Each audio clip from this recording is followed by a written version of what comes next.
घागर घेऊन ये पाण्याची जाता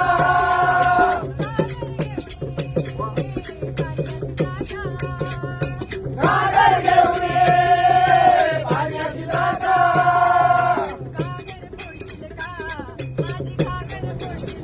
आंब्याच्या झाडाखाली तू फुगडी घेशील का आंब्याच्या झाडाखाली तू फुगडी घेशील का